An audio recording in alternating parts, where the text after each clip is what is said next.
mungkin dah fully develop orang cakap, aku akan balik kat sana. Betul. Tapi buat masa sekarang, antara tempat yang aku nampak yang aku nak stay, antara Ipoh.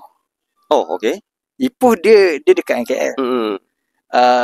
Ataupun pinggir Selangor, macam Kuala Kubu Baru. Oh, faham. Sebab aku pernah pergi Kuala Kubu Baru kan.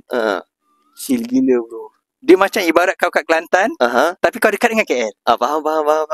Kau duduk Kelantan tapi kau boleh pergi KL. Ibarat macam tu. Tapi aku harap orang Kelantan tak salah tafsir benda ni. Bukan Kelantan tak bagus, bukan Kelantan tak best tu.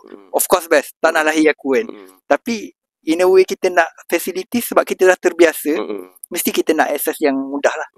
Melainkan kalau aku balik betul-betul aku nak chill, santai, mungkin tu salah satu.